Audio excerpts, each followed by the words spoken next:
Estás escuchando En Fase Experimental, ciencia en español desde el Reino Unido.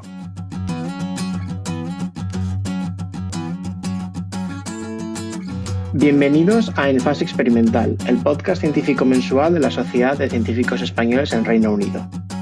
Hoy nos toca mirar dentro de nosotros mismos.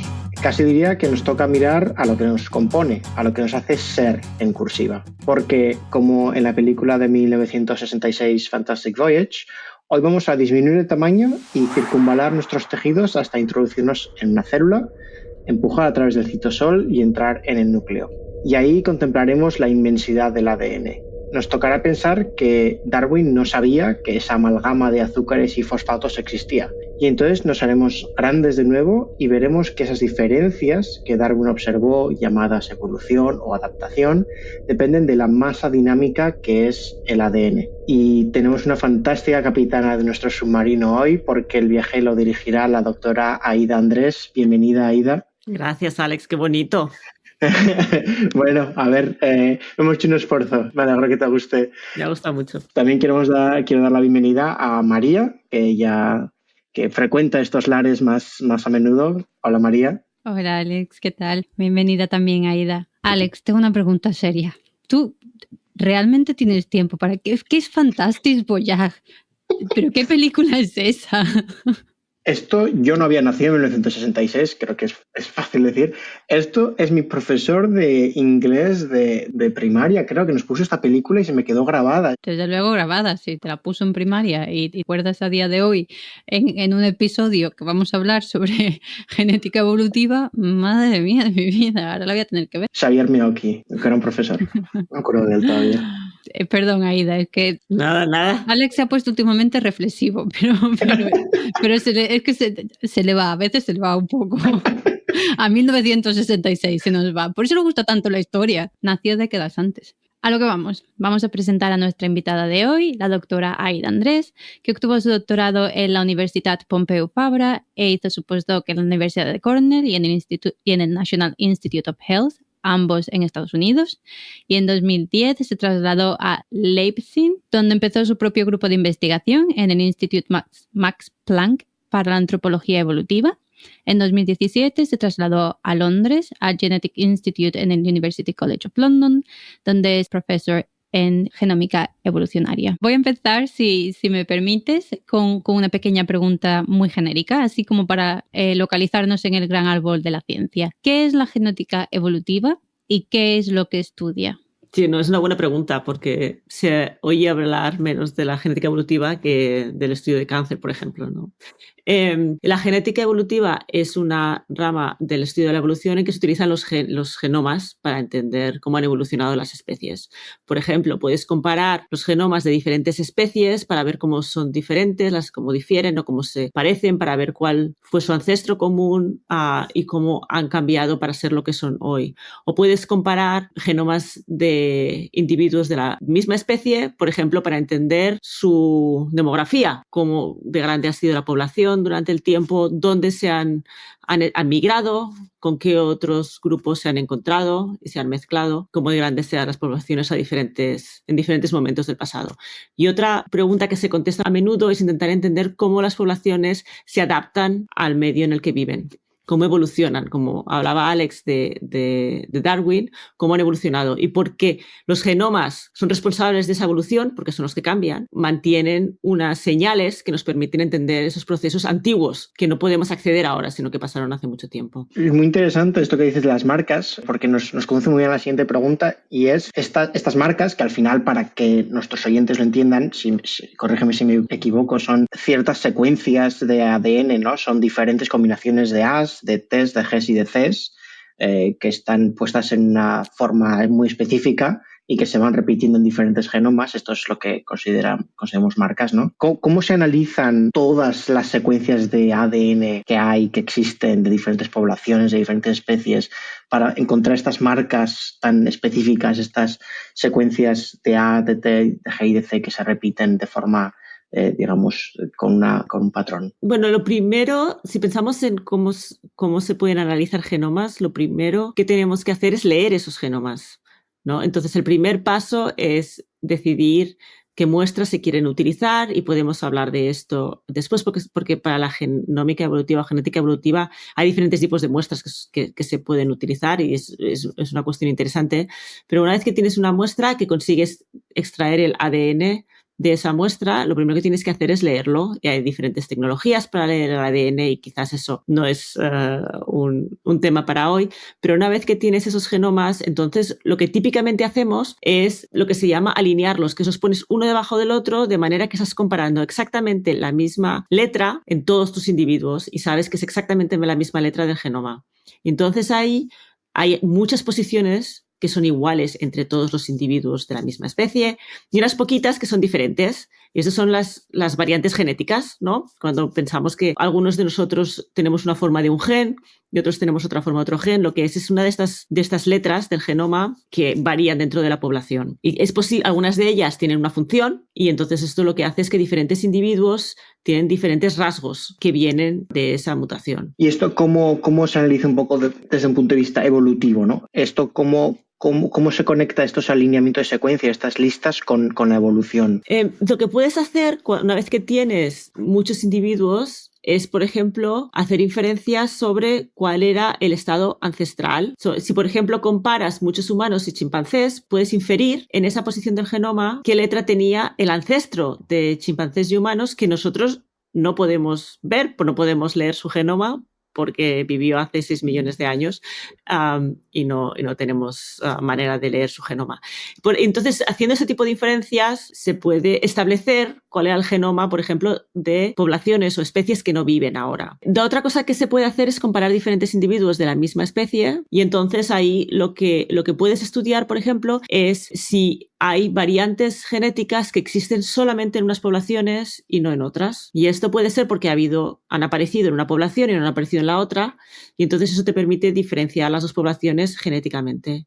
A veces hay variantes que son beneficiosas en sitios determinados, en un ambiente determinado, por ejemplo. Imaginaros una variante genética que sea beneficiosa en un sitio donde hace mucho frío, a lo mejor porque modifica cómo percibimos el frío, pero no es beneficiosa en un sitio donde hace mucho calor. Entonces, a menudo lo que tienes es esta selección natural, la adaptación de la que hablabas de Darwin, y acabas con poblaciones en poblaciones donde hace mucho frío tienes una frecuencia alta de la variante que es beneficiosa en esa población y en otras poblaciones tienes otra variante. Y de esta manera podemos entender, estudiando los genomas de hoy de la gente que vive en estos diferentes sitios, podemos entender cómo se han adaptado a vivir en diferentes ambientes. Yo tengo una pregunta con esto que estás diciendo. Si me lo permites, un poco fuera de esto, pero que tiene relación con lo que estamos hablando. En nuestro ADN también sufre mutaciones. ¿Cómo señalas esto de ruido mutacional de cosas que son evolutivas? Sí, se entiende mi pregunta. Perfectamente. Y además es una pregunta muy relevante. Y además es uno de los grandes problemas o de los challenges que tenemos, que es distinguir lo que es señal de lo que es ruido, exactamente como tú estabas hablando. Todos nosotros tenemos muchas mutaciones nuevas, unas pocas de ellas las pasamos a nuestros descendientes, pero depende de a qué tiempo estés pensando. Eso importa poco. Por ejemplo, si estamos comparando los humanos y los chimpancés, las mutaciones que tenemos recientes son relativamente nuevas y si tú estás estudiando 100 humanos, no todos los humanos tendrán esa variante, con lo cual no se considera una variante humana. Es una variante que es variable dentro de los humanos, es una posición que es variable dentro de los humanos, pero no es una diferencia entre los humanos y los chimpancés. Ahí es una cosa más o menos fácil porque puedes hacer esta distinción. Pero cuando estás, por ejemplo, comparando, pues como decíamos, diferentes poblaciones y estás interesado en entender cómo las poblaciones se han adaptado a vivir en sitios diferentes, lo que tienes es muchísimas posiciones variables en el genoma en los individuos de las dos poblaciones y la pregunta es ¿cómo eres capaz de identificar variantes genéticas que tienes evidencia de que han contribuido a la adaptación? Y esa es la pregunta difícil y ahí es donde hay años y años y años de desarrollo de métodos para distinguir el ruido de la señal. Por ejemplo, si estás interesado en estudiar, como os decía antes, adaptación al frío, los humanos evolucionamos en África. el ancestro común de los chimpancés y los humanos vivió aproximadamente hace 6 millones de años. Los chimpancés son nuestra especie más cercana y los humanos vivimos en África. El ancestro de los humanos y los chimpancés vivía en bosques. Los humanos, en el origen de nuestra especie, nos fuimos capaces de salir a la sabana y después de muchos millones de años de vivir en África, salir de África y colonizar el resto del mundo. Los humanos somos una especie africana en realidad de origen y toda la colonización del resto del mundo es relativamente reciente. Lo que eso significa es que como especie estamos adaptados a ese tipo de ambiente e incluso así hay poblaciones que viven en sitios extraordinariamente fríos y están adaptados genéticamente a esos tipos de ambientes. Entonces, algo que puedes hacer es mirar una variante genética y ver qué frecuencias tiene en diferentes partes del mundo. Y si tú tienes una variante genética que tiene frecuencia que es muy diferente dependiendo del ambiente, estadísticamente, comparando con todo el resto de los variantes del genoma, eres capaz de decir que esta asociación que tú tienes entre el hábitat y el genoma no es la que tú esperas si es solamente ruido. O sea, si tú tienes una variante que tiene una frecuencia muy alta, por ejemplo, en Finlandia, un estudio que hicimos nosotros, y una frecuencia muy, muy, muy baja, por ejemplo, en Nigeria, y tiene frecuencias intermedias entre medio que correlacionan con la temperatura o con la latitud, esto es una señal que es muy rara y que si tú haces estudios estadísticos puedes demostrar que no la esperarías si no tuvieses una correlación entre el ambiente y la frecuencia. O sea, lo que me imagino yo, y me parece una pregunta muy buena por parte de María, porque yo siendo biólogo tengo la misma pregunta, ¿no? Es que tenéis un pajar enorme, kilométrico de todo el genoma y estáis buscando la aguja y tenéis que encontrar el imán correcto y es Sí. la pregunta correcta, ¿no? La temperatura es una cosa muy obvia, ¿no? Pero aún así tienes que conseguir encontrar el imán que encaje con la aguja que estás buscando. No, de verdad que es una pregunta muy buena. Mi opinión es que es un problema tan difícil y vosotros sabéis, los científicos siempre tendemos a errar de cautos. Te puedes equivocar por no decir que, por ejemplo, hay una variante que está asociada con la temperatura, pero nunca te quieres equivocar porque dices que hay una asociación a la temperatura que no es real, ¿no? Siempre somos muy, muy cautos. Y lo que creo que nos pasa en parte o pasa en general en este campo, es que seguramente conocemos muchas menos variantes que son relevantes para la evolución de las que en realidad existen, porque es tan difícil hacerlo que somos muy cautos. Entiendo también que además tiene que ser complicado porque las herramientas que tenemos hoy en día que nos permiten secuenciar enormes cantidades de genomas no estaban antes y hemos perdido un montón de muestras que a lo mejor hubiera sido mucho más informativo que a lo que tenemos acceso hoy. Si cogemos muestras de gente que vivió hace 1000 años, pues... Sí, 1000 años evolutivamente es muy poquito. El cambio genómico el cambio evolutivo funciona mediante selección natural y la selección natural funciona, los individuos que tienen un beneficio se reproducen más, sobreviven más, se reproducen más y entonces esas características que ellos tienen van aumentando en frecuencia en la población y los individuos que, por lo que sea, tienen variantes que no les dan esta ventaja, se reproducen menos y entonces sus características disminuyen con el tiempo. Lo que eso significa es que son procesos de muchas generaciones, porque para pasar de que una variante sea mayoritaria en una población a que la otra variante sea mayoritaria en la población pasan muchísimos años. De todas formas, puede ser que tengas, por ejemplo, una pandemia o una epidemia muy grande, que sea una presión selectiva muy fuerte y que muy rápidamente tengas evolución. O sea, que sí que puede ser, pero normalmente hablamos de miles de años cuando hablamos de tiempos evolutivos. Miles, a menudo centenares de miles de años.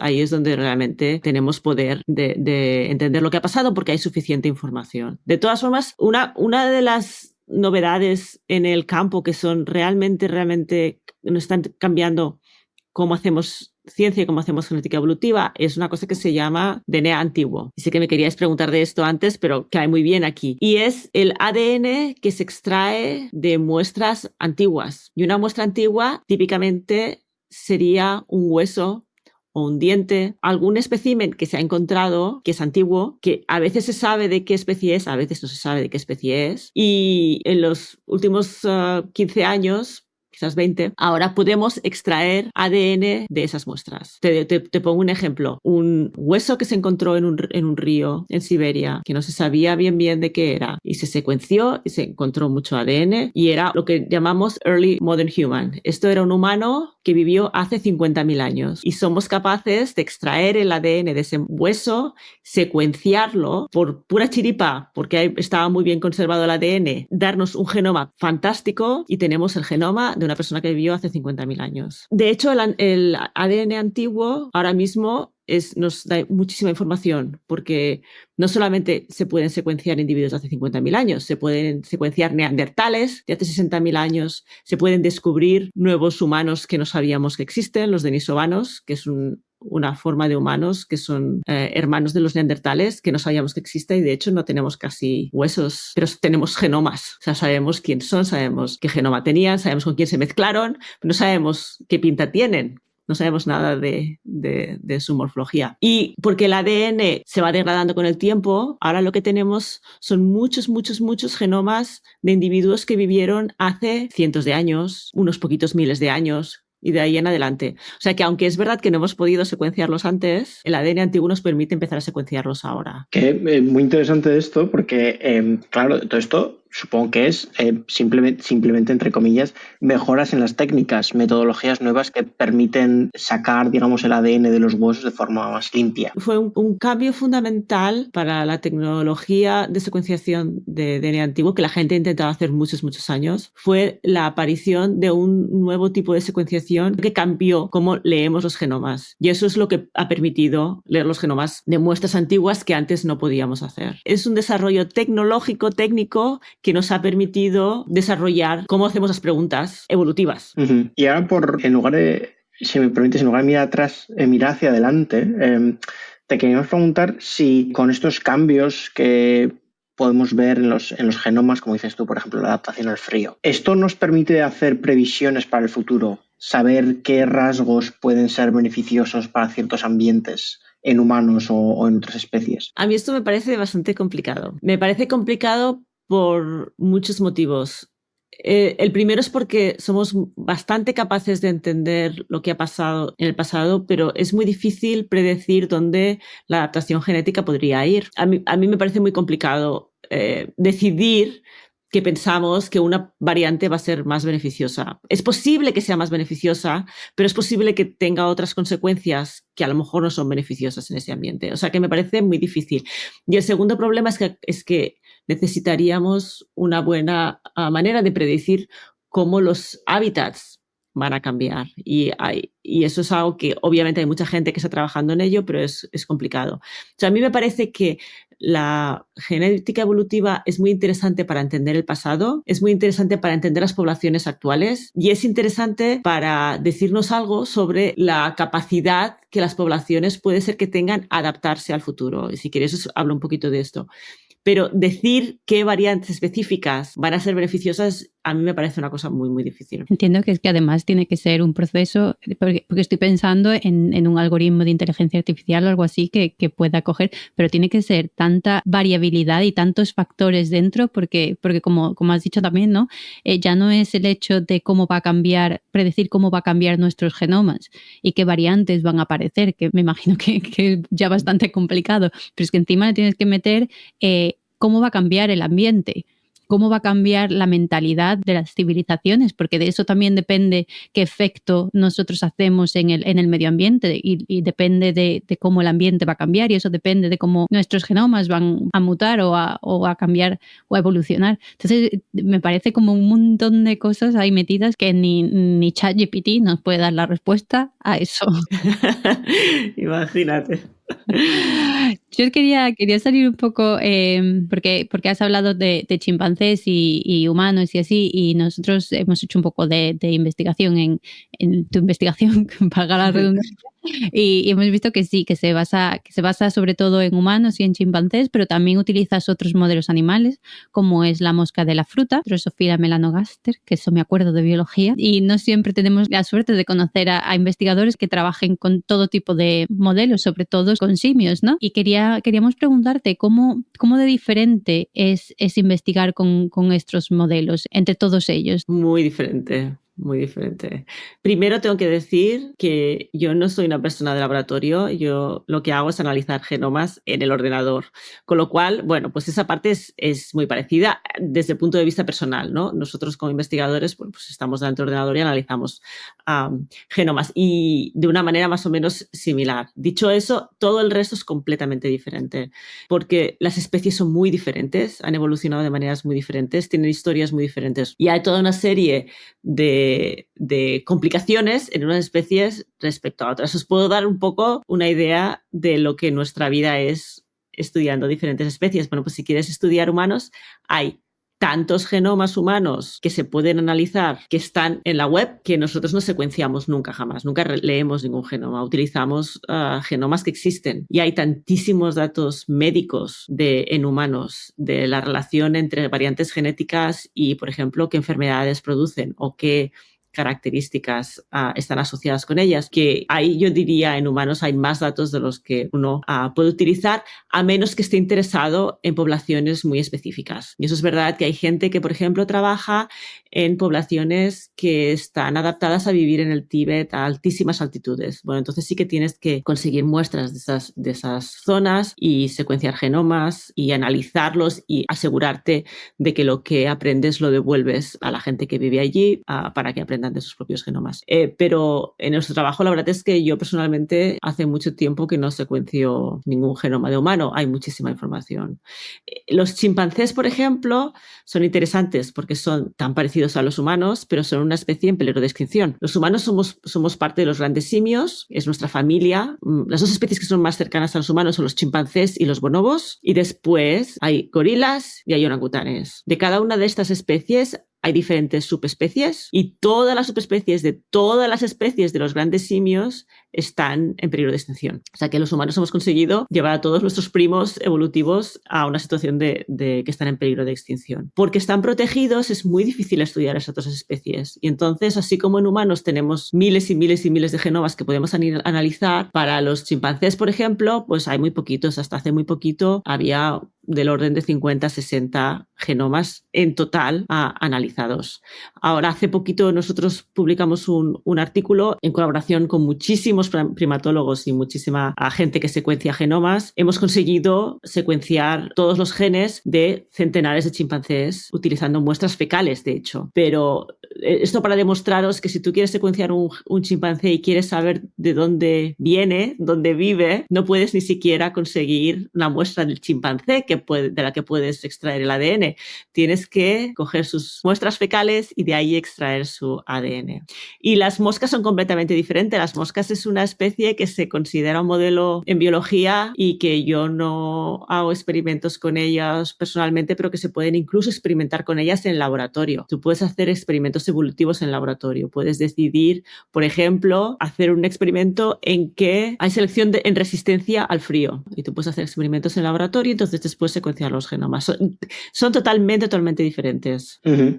Esto es muy interesante y también me lleva a genética de segundo de carrera con el olor de la sala de cultivo de las drosofilas. Y te queremos preguntar también un poco que subyace todo esto que acabas de mencionar de investigación en humanos, en simios y en moscas, sobre las cuestiones bioéticas que subyacen todas estas investigaciones.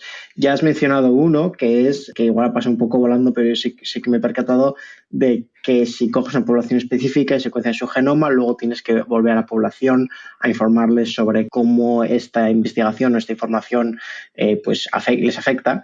Entonces, te queremos preguntar un poco sobre las, me imagino, muy densas cuestiones bioéticas que subyacen esta investigación y que igual no son tan obvias para el público en general. ¿Cómo de complejo es investigar diferentes modelos animales, humanos incluidos, y para intentar salvaguardar estos principios de la bioética? Yo quería añadir algo antes de que respondas, porque también has mencionado que hace mucho que no secuencias, que tú coges los datos que hay. También quería añadir esto en la pregunta de Alex, ¿no? Porque son datos médicos, son datos de genomas, qué challenges que... Alex, que tú siempre lo sabes. ¿Cuál es la pregunta en castellano? Retos. Eso. Siempre es la misma, ¿eh? Siempre es la misma. Siempre están hechos por retos. Es que challenges es una palabra tan buena. Antes de empezar los podcasts, yo me voy a poner posits, de verdad. Pues eso, ¿qué retos te encuentras también en eso, ¿no? Hay un montón de datos humanos, pero entiendo que tampoco es tan fácil acceder a ellos. Y quería meter esa parte también en la pregunta. Sí, tiene toda la razón.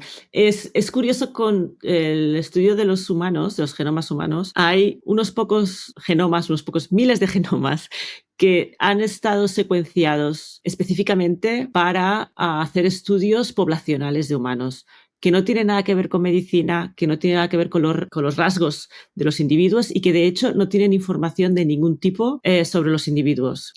Hay diferentes datasets que han sido secuenciados en diferentes momentos y que simplemente lo que tienen son una serie de individuos que vienen de poblaciones diferentes en el mundo que nos permite estudiar diversidad en humanos.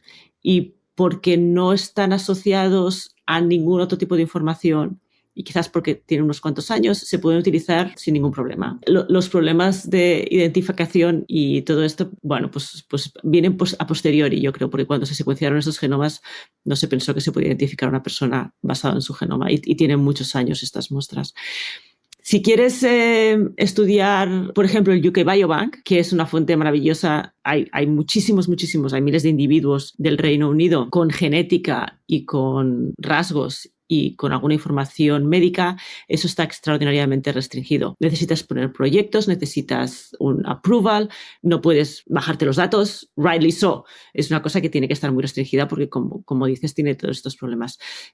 O sea que depende qué tipo de genomas estés utilizando, es muy fácil utilizarlos o es muy difícil. Y como dices, depende de la información que tiene.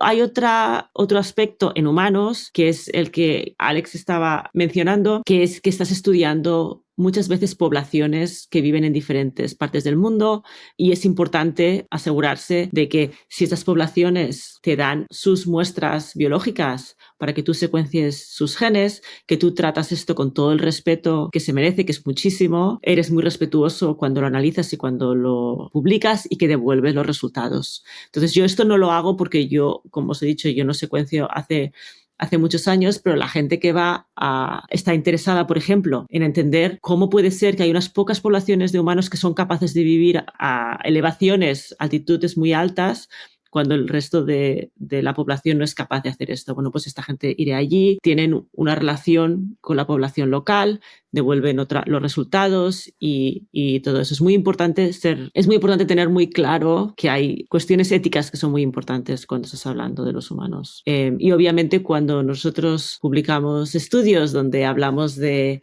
adaptaciones locales, en que unas poblaciones están adaptadas de una manera y otras de otra, hay que ser muy consciente, hay que recordarle a todo el mundo constantemente que en realidad los humanos somos una especie que somos muy homogénea. Aunque nos parece que somos todos muy diferentes, porque nos miramos y ves a la gente que viene de diferentes sitios y te parece que son muy diferentes, en realidad somos muy homogéneos. Somos una especie muy joven y tenemos muchísima menos diversidad, por ejemplo, que los chimpancés. Tenemos un origen común muy reciente, tenemos muy poquitas diferencias entre la gente que vive en diferentes partes del mundo y la mayor parte de ellas no son muy importantes, son muy visibles algunas, pero no son muy importantes. Esto es muy importante. Desde mi punto de vista, como una persona que estudia genética de poblaciones, transmitirlo. Con los chimpancés el problema principal que hay es que como están en peligro de extinción, no puedes conseguir muestras de ellos y entonces tienes que hacer cosas como secuenciar sus heces, por ejemplo.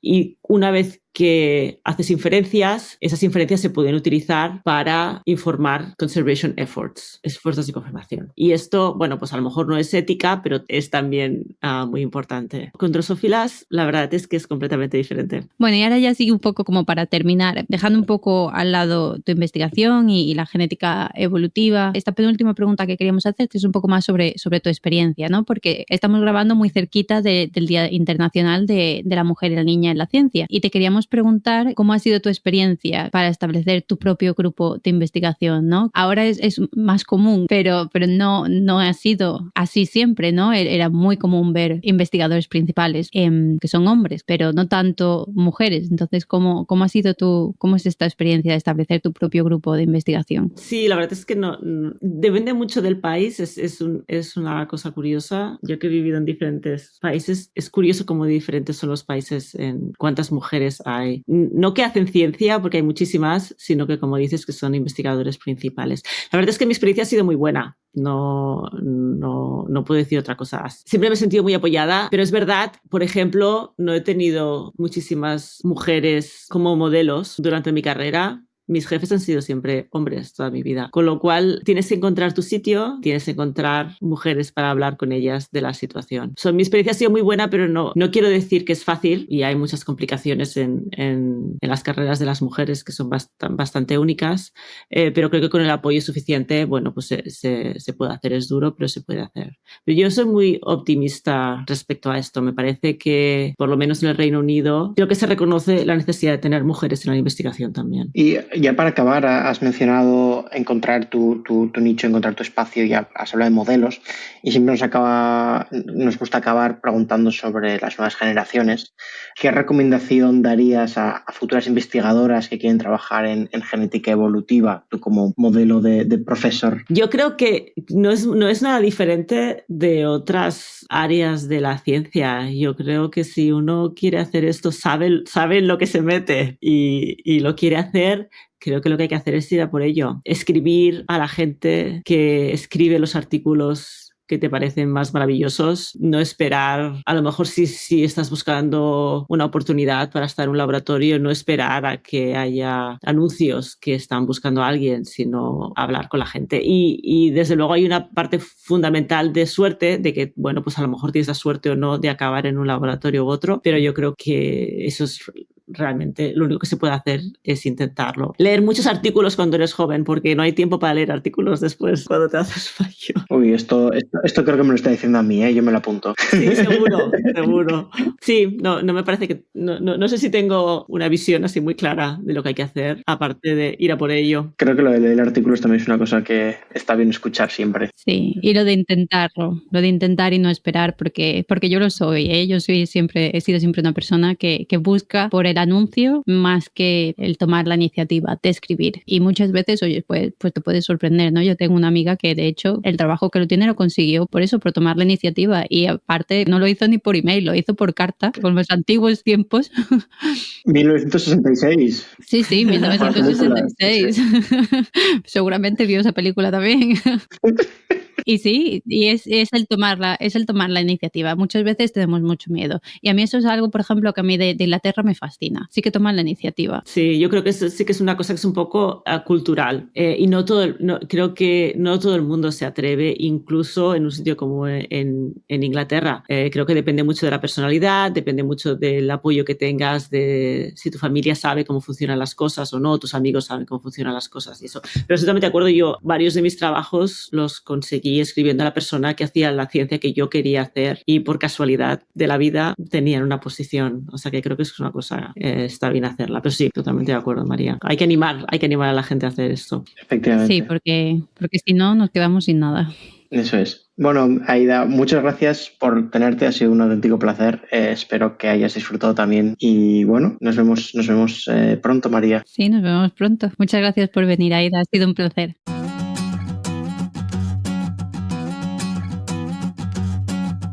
En Fase Experimental, en tu plataforma de podcast favorita y en la web de la Sociedad de Científicos Españoles en el Reino Unido. Bueno, pues poco nos queda ya decir. Esperamos que hayáis disfrutado tanto de este programa como hemos disfrutado nosotros, que hayáis aprendido muchísimo. Y antes de marcharme, a mí solo me gustaría dejar una pequeña reflexión, porque la genética evolutiva es una de esas ramas de la ciencia que, aunque no siempre está ocupando los titulares, está constantemente dándonos respuestas sobre quiénes somos, de dónde venimos y cómo hemos llegado hasta aquí. Es ese puente entre nuestra historia biológica y nuestro presente. Una herramienta que nos permite leer el libro de la evolución, que, como bien nos ha contado la doctora Aida Andrés, está escrito en el código genético. Y lo que es realmente fascinante es que ese libro no está completo. Durante mucho tiempo pensamos que solamente podíamos leer los capítulos más recientes, y sin embargo la tecnología ha cambiado por completo las reglas del juego. Como bien hemos aprendido hoy, somos capaces de extraer ADN de restos antiguos, de hasta decenas de miles de años de antigüedad. Significa que podemos analizar el material genético de especies que están extintas, de nuestros propios antepasados y de poblaciones humanas que vivieron en épocas muy remotas. Y gracias a estos avances hemos descubierto descubierto que, por ejemplo, el ADN de los neandertales sigue presente en nosotros y que hubo cruces entre especies humanas que antes creíamos completamente separadas. Me gustaría puntualizar que esto es un recordatorio de que el pasado no está tan lejos como pensamos y que la evolución no es un evento estático, sino es un proceso continuo. Y cada fragmento de ADN que recuperamos nos ayuda a mejor entender nuestra propia existencia. Lo que está claro es que la genética evolutiva nos va a seguir sorprendiendo porque la historia de la vida, nuestra historia, todavía tiene muchas páginas por descubrir. Y ya para terminar, lo único que me queda es recordaros que nos podéis encontrar en iVoox,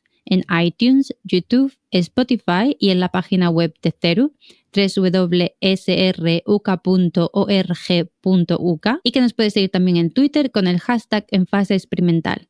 Nos puedes escribir un correo a radio@sruk.org.uk. Antes de irme, ya de verdad, lo único que me queda, dar las gracias a todos los que nos escucháis por todo vuestro apoyo.